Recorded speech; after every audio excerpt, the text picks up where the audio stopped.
মধ্যযুগে সৃষ্ট যে সমস্ত প্রতিষ্ঠান আজও মানুষের জীবনের অপরিহার্য অঙ্গ হিসেবে রয়ে গেছে, বিশ্ববিদ্যালয় তার মধ্যে অন্যতম। এ বিশ্ববিদ্যালয়সমূহ এবং বিশ্ববিদ্যালয় প্রসূত ও লালিত জ্ঞান বিজ্ঞান মধ্যযুগের ইউরোপীয় সংস্কৃতির একটি অন্যতম ধারক ও বাহক। মধ্যযুগের এ বিশ্ববিদ্যালয় হতেই আধুনিক জ্ঞান বিজ্ঞান, সাহিত্য ও দর্শন চর্চার সূত্রপাত ঘটে।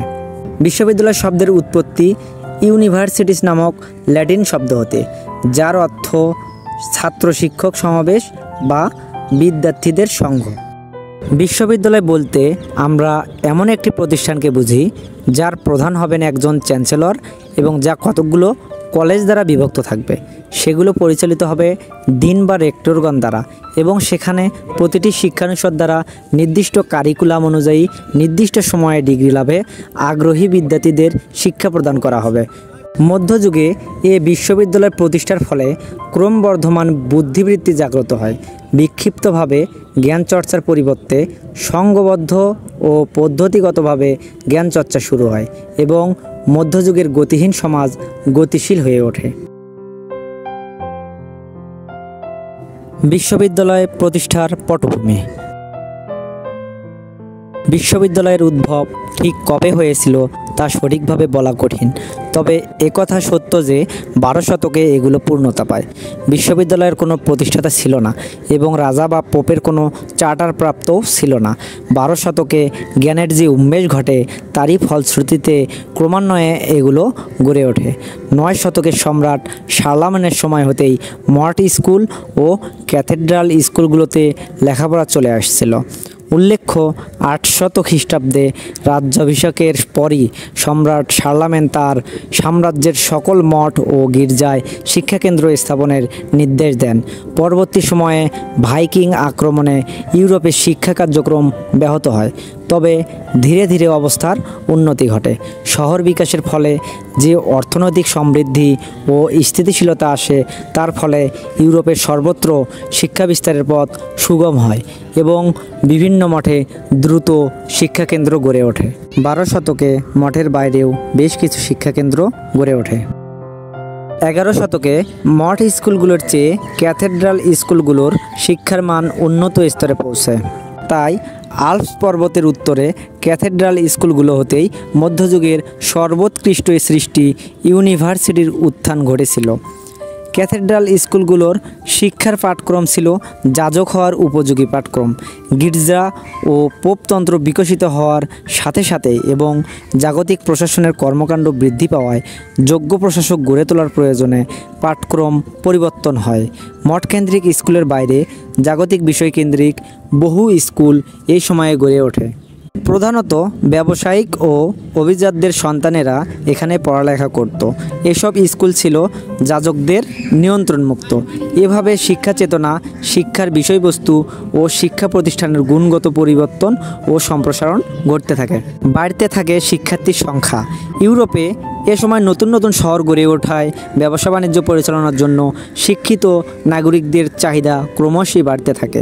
একই সঙ্গে বাড়তে থাকে আইন, ল্যাটিন ভাষা ও সাহিত্য, চিকিৎসাবিদ্যা ইত্যাদি জাগতিক বিষয়ে জানার আকাঙ্ক্ষা। শিক্ষার প্রতি এই আকাঙ্ক্ষা এবং প্রচলিত শিক্ষার ধারাবাহিকতাই গড়ে ওঠে মধ্যযুগের বিশ্ববিদ্যালয়। প্রথম দিকে বিশ্ববিদ্যালয়গুলো ছিল চার্চের বিধিনিষেধ ও সুযোগ সুবিধাপ্রাপ্ত লেখক সংঘ। উল্লেখ্য, সে সময়ে মানুষের কোনো সংঘ বা সংস্থাকে বলা হতো ইউনিভার্সিটাস। প্রবাসী শিক্ষার্থী, ছাত্র ও শিক্ষকগণ নিরাপত্তার জন্য সংঘবদ্ধ হয়ে বসবাস করতেন।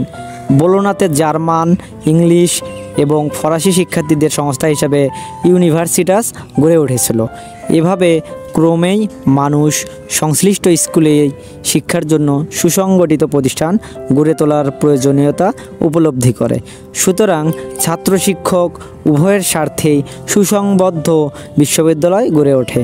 এছাড়াও বিশ্ববিদ্যালয় সৃষ্টির পিছনে কিছু আনুষঙ্গিক কারণ লক্ষ্য করা যায়। 12 শতকে বিদ্যার্থীরা ভ্রাম্যমাণ শিক্ষকদের নিকট হতে বিভিন্ন সময়ে বিভিন্ন স্থানে শিক্ষা লাভ করত, কিন্তু এটা ছিল একটি কষ্টের ব্যাপার। তাই বিদ্যার্থীরা তাদের সুবিধার্থে একটি নির্দিষ্ট স্থানে জমায়েত হয়ে শিক্ষা লাভ করতে থাকে। আর এসব স্থানেই পরবর্তী সময়ে প্রথমে বিদ্যালয় এবং পরে সেগুলো বিশ্ববিদ্যালয়ে রূপান্তরিত হয়।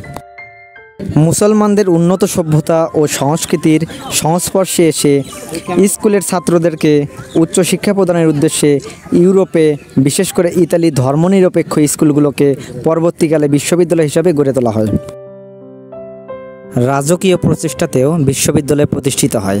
উদাহরণ হিসেবে উল্লেখ করা যায় যে 1281 সালে দক্ষিণ ইতালিতে রাজার অনুপ্রেরণায় একটি বিশ্ববিদ্যালয় প্রতিষ্ঠিত হয়, তবে এগুলোতে রাজকীয় নিয়ন্ত্রণ বেশি ছিল। অনেক সময় স্থান ত্যাগকারী পণ্ডিতদের নতুন স্থানে সমাবেশের ফলে সেখানে উচ্চশিক্ষার তাগিদে নতুন নতুন বিশ্ববিদ্যালয়ের জন্ম হয়। ক্যামব্রিজ বিশ্ববিদ্যালয় ও অক্সফোর্ড বিশ্ববিদ্যালয় হচ্ছে এমনিভাবে গড়ে ওঠা দুটি বিশ্ববিদ্যালয়। সমাজ সংঘ দ্বারাও বিশ্ববিদ্যালয় প্রতিষ্ঠিত হয়। উদাহরণ হিসেবে বলা যায় যে ক্রুসেডের ফলে ইতালির বিভিন্ন স্থানে চিকিৎসাবিদদের সমাবেশ ঘটেছিল। তাদের প্রচেষ্টায় চিকিৎসাবিদ্যা শিক্ষা দেওয়ার জন্য স্যালার্নো নামক একটি বিশ্ববিদ্যালয় গড়ে ওঠে। 12 শতকে ধর্মবিশ্বাসী ছাত্রদেরকে গোঁড়া ধর্মীয় ভাবধারায় শিক্ষিত করে সমাজে প্রচলিত ধর্মবিশ্বাসের প্রতি পূর্ণ আস্থাশীল রাখতে চার্চের অধীনে বিভিন্ন বিশ্ববিদ্যালয় গড়ে ওঠে। চার্চ মনে করত যে একটি উৎকৃষ্ট খ্রিস্টান জগৎ গড়ে তুলতে শিক্ষিত যাজক শ্রেণী প্রয়োজন। এই শিক্ষাকেন্দ্রগুলোতেই ধীরে ধীরে বিশ্ববিদ্যালয়গুলো গড়ে ওঠে। নতুন নতুন শহর গড়ে ওঠার কারণে শিক্ষিত নাগরিক সৃষ্টি এবং প্রশাসনিক কাজে তাদেরকে প্রশিক্ষণ দেওয়ার প্রয়োজন থেকেও বিশ্ববিদ্যালয়ের উৎপত্তি হয়। উপর্যুক্ত প্রক্রিয়া ও কারণসমূহের মধ্য দিয়ে বিশ্ববিদ্যালয়ের উদ্ভব হলেও একথা সত্য যে মধ্যযুগে ইউরোপে মঠগুলোই ছিল প্রকৃত শিক্ষাকেন্দ্র। বিশ্ববিদ্যালয় উদ্ভবের পূর্ব পর্যন্ত এই মঠকেন্দ্রিক স্কুলগুলোই ইউরোপে শিক্ষার আলো জ্বালিয়ে রেখেছিল। এমনকি বিশ্ববিদ্যালয়সমূহের পাঠক্রমও রচিত হয়েছিল মঠ স্কুলসমূহের পাঠক্রমের অনুকরণে। সুতরাং বলা যায় যে বিশ্ববিদ্যালয় প্রতিষ্ঠায় মঠসমূহের অবদান অপরিসীম। বিশ্ববিদ্যালয়গুলো প্রথম দিকে বিভিন্ন বেসরকারি উদ্যোগে গড়ে উঠলেও পরবর্তী সময়ে পোপ কিংবা রাজা কোনো কোনো বিশ্ববিদ্যালয়ের দায়িত্ব গ্রহণ করেছিলেন। তবে শুরু থেকেই বিশ্ববিদ্যালয়গুলো স্বায়ত্তশাসিত প্রতিষ্ঠানের মর্যাদা ভোগ করত। অধিকাংশ বিশ্ববিদ্যালয় মানবচিত্তের প্রসার, মননশীলতার সম্প্রসারণ ও সচেতন নাগরিক সৃষ্টির মহান দায়িত্ব পালন করেছে। এই বিশ্ববিদ্যালয়গুলোই ছিল চিন্তার স্বাধীনতা ও মত প্রকাশের কেন্দ্র। কিন্তু ক্ষেত্র বিশেষে বিশ্ববিদ্যালয়গুলোই, বিশেষ করে বোলোনা বিশ্ববিদ্যালয় সহ পোপ আশ্রিত বিশ্ববিদ্যালয়গুলো সংকীর্ণতা, সীমাবদ্ধতা ও প্রগতি বিরোধিতায় নিমগ্ন হয়েছে এবং এতে পোপের ক্রমবর্ধমান শক্তির পুষ্টি সাধনের জন্য এখান থেকে সরবরাহ করা হয়েছে অসংখ্য শিক্ষিত কর্মীকে, যারা বিভিন্ন যাজকীয় প্রতিষ্ঠানে দায়িত্ব পালন করতেন পোপের সহকারী হিসেবে। এ কারণেই ক্ষমতালোভী পোপদের নিকট বিশ্ববিদ্যালয়সমূহ এক সময় তাদের আশা ভরসার কেন্দ্রস্থল রূপে বিবেচিত হতো। বোলোনা বিশ্ববিদ্যালয়ের আইন বিভাগটি রোমান আইনের আদর্শ অনুযায়ী এমন আইন প্রণয়নে উদ্যোগী ছিলেন যার সাহায্যে চার্চকে ত্রুটিহীন প্রতিষ্ঠানে পরিণত করা যায়। এই বিশ্ববিদ্যালয়টি যাজক সম্প্রদায় সংক্রান্ত আইন পঠন পাঠনে এত বেশি খ্যাতি অর্জন করেছিল যে 1220 খ্রিস্টাব্দে পোপ তৃতীয় হনোরিয়াস এক আদেশনামায় স্বীকার করেন যে বিশ্ববিদ্যালয়টি খ্রিস্টান সমাজে যোগ্য শাসক গঠনের ব্যাপারে সার্থক ভূমিকা পালন করছে। পোপ কর্তৃক এই বিশ্ববিদ্যালয়টি একসময় ইউরোপের শিক্ষক হিসেবেও অভিনন্দিত হয়েছিল। অন্যদিকে অধিকাংশ বিশ্ববিদ্যালয় আবার যাজকদের আশাভঙ্গেরও কারণ হয়ে দাঁড়িয়েছিল, আর এ কারণে প্রচণ্ড নিন্দা বর্ষিত হয়েছিল প্যারিস বিশ্ববিদ্যালয়ের উপর। পোপের পরামর্শ পর্ষদের এখতিয়ারভুক্ত বিষয় নিয়ে আলোচনা করায় পোপের ব্যক্তিগত প্রতিনিধি বেনিদেত্তো গাইতানি 1290 খ্রিস্টাব্দে প্যারিস বিশ্ববিদ্যালয়ের শিক্ষকদেরকে এই বলে ভর্ৎসনা করেছিলেন যে শিক্ষকবৃন্দ তাদের অধিকারের সীমা লঙ্ঘন করেছেন।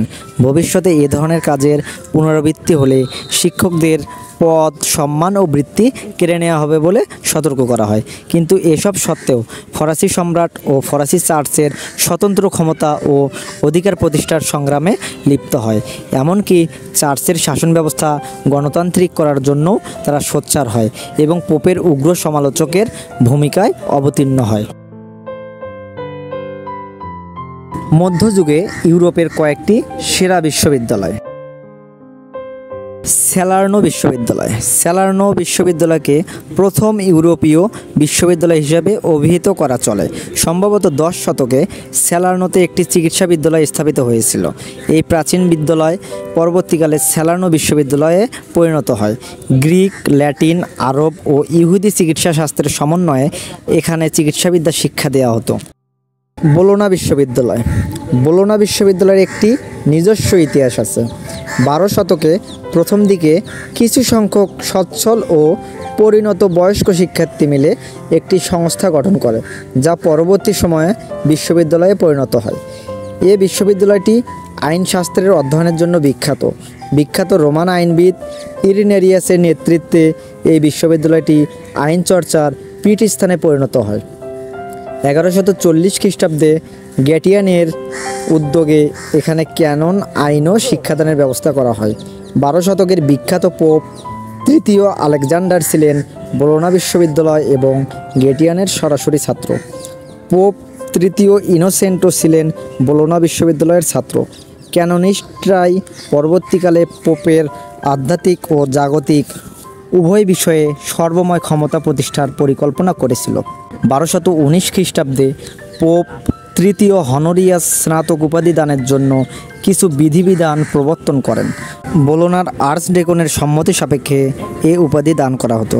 বোলোনার ছাত্ররা শিক্ষাক্ষেত্রে পোপের নিয়ন্ত্রণের বিরোধিতা করলেও মধ্যযুগের শেষ দিকে পোপের কর্তৃত্বের নিকট বিশ্ববিদ্যালয় তার স্বাধীন সত্তা বিসর্জন দিতে বাধ্য হয়েছিল। প্যারিস বিশ্ববিদ্যালয়। আল্পস ও উত্তরাঞ্চলে ঘটনাক্রমে বহু পণ্ডিত ব্যক্তির আবির্ভাবের ফলে প্যারিস ধর্মতত্ত্ব ও দর্শন চর্চার কেন্দ্রবিন্দুতে পরিণত হয়। ফলে প্যারিসের প্রাচীন স্কুলগুলো আরও সংঘবদ্ধ সংস্থায় পরিণত হয় এবং পরবর্তী সময়ে এই স্কুলগুলোর স্থলে প্যারিস বিশ্ববিদ্যালয় স্থাপিত হয়। উল্লেখ্য, পিটার অ্যাবেলার নামক একজন গৃহী যাজক প্যারিসের ক্যাথেড্রাল স্কুলের সন্নিকটে শিক্ষাদান করতেন। তার শিক্ষাদানের নৈপুণ্য এবং চিন্তার স্বাতন্ত্র্য ও মৌলিকতার ফলে ইউরোপের বিভিন্ন এলাকা হতে শিক্ষার্থীরা প্যারিসে আগমন করতে থাকে। কালক্রমে এই শিক্ষাকেন্দ্রটি প্যারিসের শ্রেষ্ঠ শিক্ষাকেন্দ্রে পরিণত হয় এবং ইউরোপের প্রথম বিশ্ববিদ্যালয় হিসেবে গড়ে ওঠে। 1150 খ্রিস্টাব্দ হতে 1170 খ্রিস্টাব্দের মধ্যে প্যারিস বিশ্ববিদ্যালয়টি একটি পূর্ণাঙ্গ প্রতিষ্ঠান হিসেবে গড়ে ওঠে। এখানে প্রধানত ধর্মতত্ত্ব শিক্ষা দেওয়া হতো। সাধারণভাবে কলাবিদ্যায় ব্যুৎপত্তি অর্জন ধর্মতত্ত্ব অধ্যয়নের প্রাথমিক সোপান হিসেবেই বিবেচিত হতো। অবশ্য কলাবিদ্যাকে কিছুটা হেয় বিবেচনা করা হতো, কিন্তু তা সত্ত্বেও কলাবিদ্যার জনপ্রিয়তা ছিল সর্বাধিক। ছাত্র সংখ্যার দিকটি বিবেচনা করলেই তা সুস্পষ্ট হয়।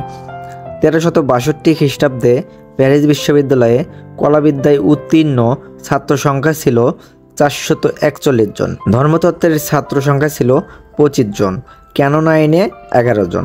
এই বিশ্ববিদ্যালয়ের কলাবিদ্যার ছাত্র শিক্ষকরা ভাবজগতে বিস্ফোরণ ঘটাতে সক্ষম হয়েছিল।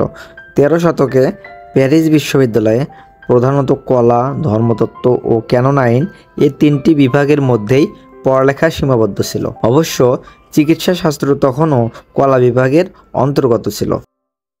বোলোনা ও প্যারিস বিশ্ববিদ্যালয় দুটি 12 শতাব্দীতে প্রতিষ্ঠিত হলেও পরবর্তী সময়ে ইংল্যান্ডের অক্সফোর্ড, ক্যামব্রিজ, ইতালির ফ্লোরেন্স, নেপলস, টুলুজ এবং রোম, জার্মানির প্রাগ, ভিয়েনা, কলন ইত্যাদি সহ মধ্যযুগের শেষের দিকে প্রায় 80টির মতো বিশ্ববিদ্যালয় গড়ে ওঠে।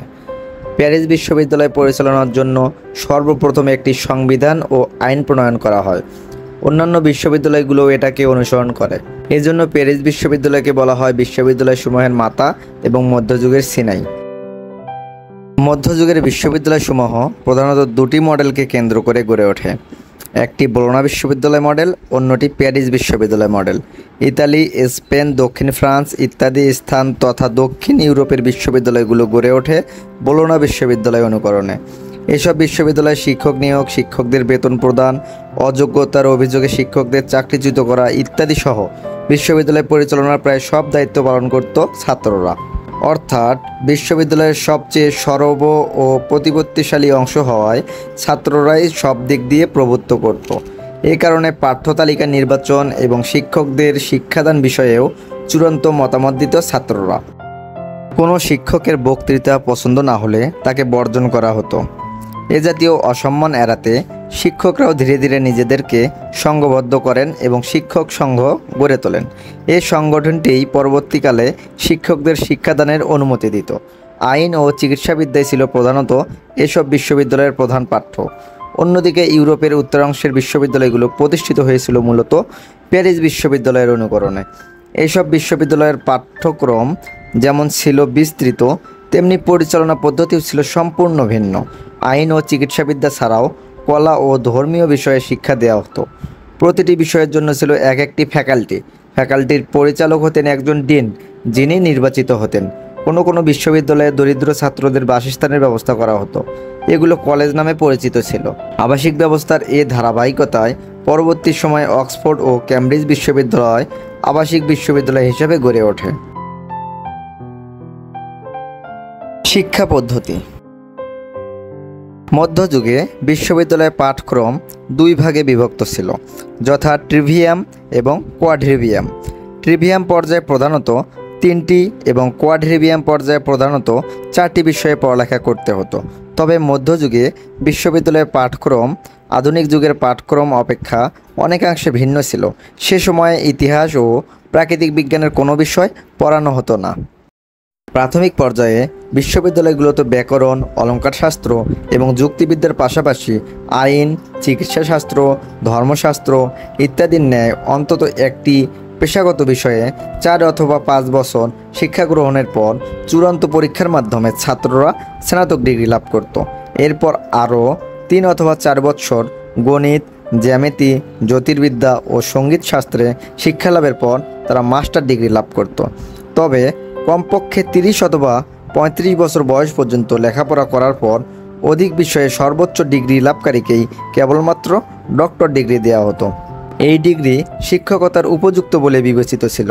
যদিও আধুনিককালের বিশ্ববিদ্যালয়গুলো অনেকটা মধ্যযুগের বিশ্ববিদ্যালয়ের অনুকরণে প্রতিষ্ঠিত হয়, তবুও মধ্যযুগের বিশ্ববিদ্যালয়ের পাঠ্যক্রম ও পাঠ্যবিষয় ছিল আধুনিক পাঠক্রম ও বিষয় থেকে অনেকাংশে পৃথক। ইতিহাস ও প্রাকৃতিক বিজ্ঞানের কোনো বিষয়ই মধ্যযুগে শিক্ষা দেওয়া হতো না। সে সময়ের গণিত বলতে বোঝাতো শুধুমাত্র সংখ্যাতত্ত্বকে, এবং সঙ্গীতত্ত্ব ছিল ধ্বনির মূল বৈশিষ্ট্য। শিক্ষা উপকরণ ও সুযোগ সুবিধা। প্রাচীন বিশ্ববিদ্যালয়গুলোর নিজস্ব কোনো ক্যাম্পাস ও ভবন ছিল না, ফলে কোনো গির্জায় বা ভাড়া করা হল ঘরে বিশ্ববিদ্যালয়ের কাজ চলত। সে সময় কোনো ধরনের বেঞ্চ না থাকায় ছাত্রদেরকে মেঝেতে সারিবদ্ধভাবে বসে ক্লাস করতে হতো। তবে পরবর্তীকালে কাঠের বেঞ্চের প্রচলন হয়। কাগজের প্রচলন ও ছাপার ব্যবস্থা না থাকায় পাঠ্যপুস্তক পাওয়া যেত না। ছাত্রদেরকে চামড়া ও মোমের পাতের উপর সূচালো কাঠির দ্বারা লিখতে হতো। বই বলতে ছিল পাতায় হাতে লেখা কিছু প্রাচীন পাণ্ডুলিপি। এগুলো নকল করে বিতরণ করা হতো বলে খুবই ব্যয়বহুল ছিল, যে কারণে দরিদ্র ছাত্রদের পক্ষে এটা সংগ্রহ করা সম্ভব হতো না। তবে বেশিরভাগ ক্ষেত্রেই ছাত্রদেরকে নিজস্ব স্মরণশক্তির উপর নির্ভর করতে হতো। ক্লাস শেষে ছাত্ররা শিক্ষক প্রদত্ত বক্তৃতার বিভিন্ন দিক নিয়ে পরস্পরের সাথে আলোচনা করত। বিশ্ববিদ্যালয় পড়ুয়া উচ্চ শিক্ষার্থীদের সাধারণত 14 থেকে 16 বছর ছাত্রাবস্থায় কাটাতে হতো, কিন্তু বিশ্ববিদ্যালয়ের ছাত্রদের খেলাধুলা ও চিত্ত বিনোদনের তেমন কোনো সুযোগ ছিল না। ছিল না আহার বাসস্থানের কোনো সুবন্দোবস্ত। বিশ্ববিদ্যালয়গুলোর অর্থ সম্পদ ছিল সীমিত, তাই বিশ্ববিদ্যালয়ের উদ্যোগে ছাত্রাবাসের ব্যবস্থা করা সম্ভব হতো না। বর্তমান যুগের মেস সিস্টেমে ছাত্ররা ছাত্রাবাসের চাহিদা মেটাতো। অস্বাস্থ্যকর ও নিয়ন্ত্রণহীন পরিবেশে থাকার কারণে উচ্ছৃঙ্খলতা ও কলহপ্রিয়তা এবং পানাশক্তি ইত্যাদি নৈতিকতাহীন কাজে লিপ্ত হতো মধ্যযুগের অনেক ছাত্র। এ নিয়ে কর্তৃপক্ষের সাথে মতান্তর হলেই বিশ্ববিদ্যালয় ত্যাগের হুমকি দিত ছাত্ররা। পড়ালেখার পাশাপাশি বিভিন্ন কৃষি খামার বা শিল্প কারখানায় খণ্ডকালীন শ্রম দিয়ে প্রাপ্ত অর্থে ছাত্ররা শিক্ষকের বেতনসহ নিজের পড়ালেখার খরচ চালাতো। ক্ষেত্র বিশেষে ধনী ব্যক্তি ও যাজকদের অনেকেই দরিদ্র ছাত্রদের পড়ালেখার খরচ কিংবা আবাসিক সংকট দূর করতে উদ্যোগী হতেন। খুব মেধাবী হলেই কেবল ধনী ব্যক্তিরা খুব দরিদ্র ছাত্রকেও বিদ্যার্জনে সহায়তা করত।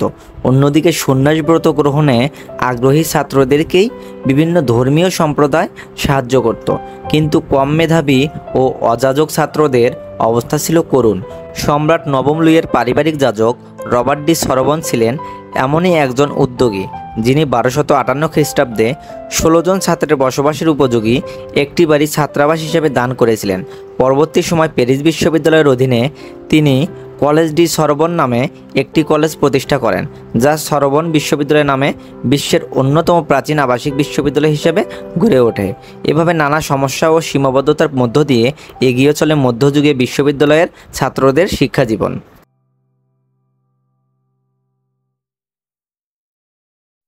মধ্যযুগের শিক্ষা প্রসারে এবং তৎকালীন সমাজের ক্ষেত্রে বিশ্ববিদ্যালয়গুলোর প্রভাব ছিল খুবই গুরুত্বপূর্ণ। সে যুগের রাজা, চার্চ ও বিশ্ববিদ্যালয় এই তিনটি শক্তি ইউরোপকে পরিচালনা করত। জনগণের ইচ্ছা ও আশা আকাঙ্ক্ষার প্রতীক ছিল এই বিশ্ববিদ্যালয়। বিভিন্ন স্থানে ধনী, দরিদ্র ও উঁচু নিচু সকল শ্রেণীর ছাত্রদেরকে উচ্চশিক্ষার সুযোগ এনে দিয়েছিল এই বিশ্ববিদ্যালয়। তৎকালীন সময়ে ইউরোপীয় সমাজে শিক্ষার ব্যাপারে বিশ্ববিদ্যালয়ের শিক্ষা গ্রহণের সুযোগ যাদের হয়েছিল, তারাই পরবর্তীকালে দেশের রাজদণ্ড, শাসনদণ্ড অথবা সমাজের ভাগ্য বিধাতা হিসাবে নিজেদেরকে প্রতিষ্ঠিত করতে পেরেছিল। অর্থাৎ বিশ্ববিদ্যালয়গুলো প্রতিষ্ঠিত হওয়ার পর থেকে সামাজিক, সাংস্কৃতিক ও রাজনৈতিক জীবনের নেতৃত্ব বিশ্ববিদ্যালয়গুলোর নিয়ন্ত্রণে আসে।